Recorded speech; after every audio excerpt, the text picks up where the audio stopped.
Okay, take our new cells, hopefully without breaking any. We'll lay out 7 because that's what we need on the cell. One short.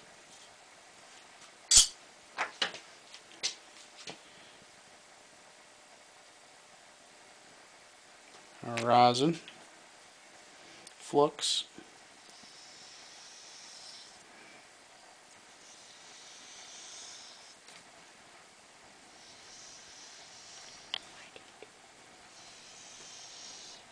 what?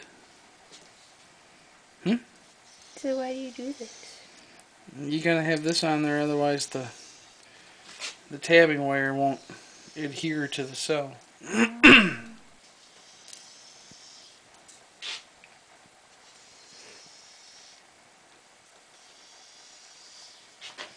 Some people think you gotta do it when they're wet, but I find it works just as good.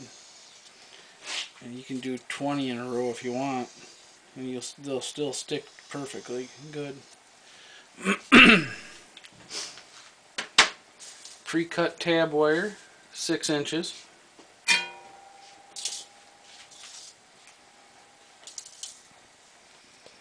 I like to start with this end. I do like a 1/4 inch. This is a 40-watt soldering iron. Seems to work really good, so I'm going to keep using it.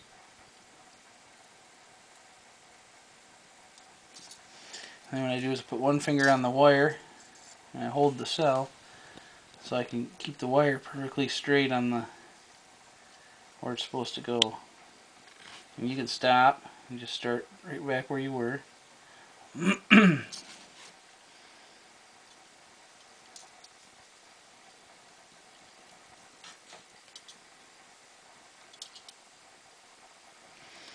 when you're all done, you just pick it up.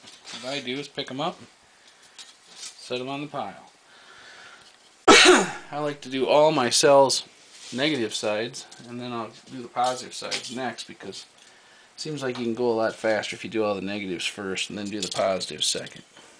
At least that's my theory.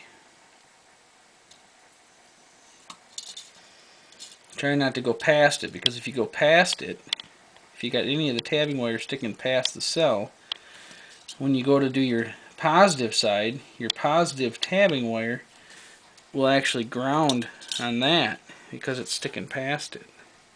And that's no good. It's definitely no good. So you want them to end right before the end.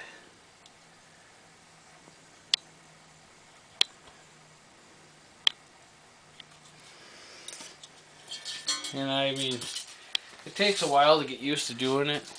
You ain't just going to jump in and do it, you know, as fast as I'm doing it, probably, because I've been doing quite a few of these, so I'm getting pretty quick at them. At least I think I am.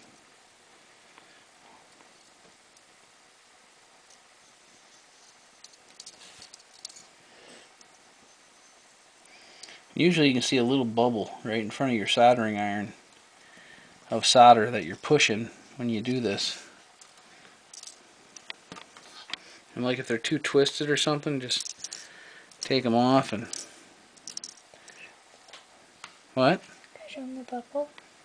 I don't know if that camera will zoom close enough. Right? So you can kind of see it right in front of the soldering iron. I see a little glistening bubble. That's the solder being pushed along. You got that going, you're doing perfect. And if you can't pick it up, the trick is just put your thumb on it, push it so you get a little bend in it, and you can pick it up real easy.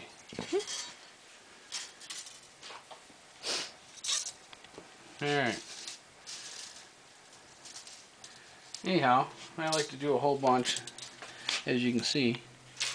And then I start doing the positive side. Seems like it goes a lot quicker. I find using I built this table just for this purpose. It's got a light underneath. It's got a piece of plexiglass on it. And then there's actually a piece of my glass I use. It's a piece of the back glass which is clear. I use that to do all this stuff on because I think it helps a lot to do all this on a perfectly smooth surface. Because then you can push on these and they don't break. Or if you're using wood or plexiglass, it'll have a tendency to bend a little bit, and that little bit of bend will break these cells. They break really easy.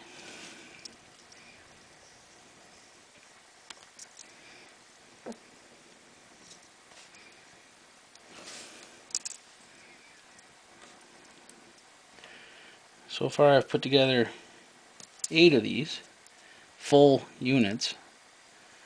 This will be number 9.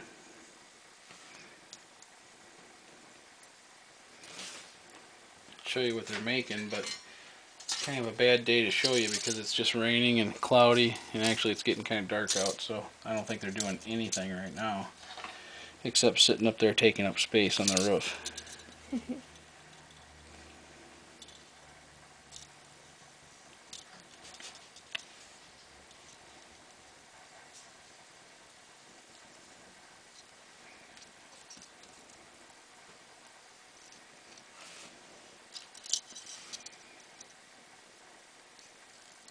I'm going to bring them all the way to that top line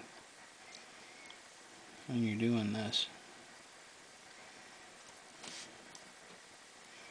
I think the most important thing is getting a good work area. You can see over here, here's my lines I use. That line to that line is how long this tabbing wire is. Can't really. 6 inches. The long line, all the way from here to here, is for the big bus things that I use to put it together, which I'll show you later. But you gotta have marks and stuff. You put it on your table, make your table so it works really good. That's crucial. And then it speeds up the whole process.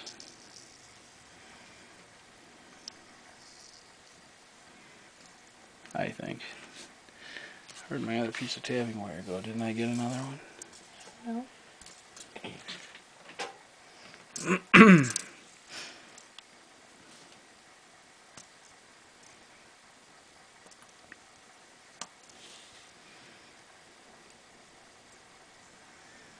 Okay, this is number 7. And that's how many we need per row on the cell. So now what we do, take 7 of them, flip them over. This is you gotta be careful when you pick these things up so you don't break them. They break super duper duper easy. I try not to touch the front side. Get any kind of oil or something off your hands on them. I think it'll just diminish what they do. So we take 7 of these.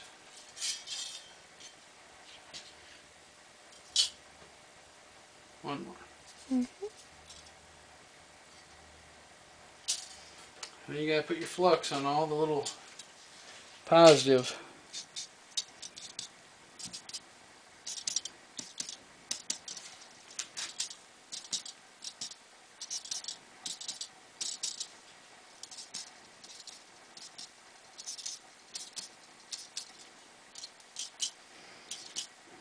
And see, with this piece of glass underneath, you can actually push down pretty good and you don't really hurt the cells because they're usually staying pretty smooth. And a little trick I've learned is do the last one, add a tabbing wire to it going the opposite direction. It helps out quite a bit in later production, which you'll see. Now what I like to do,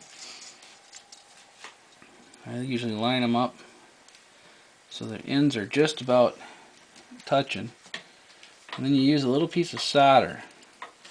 Get a little piece of solder in your gun, wiggle it a little bit, pull it down. A little wiggle, pull down.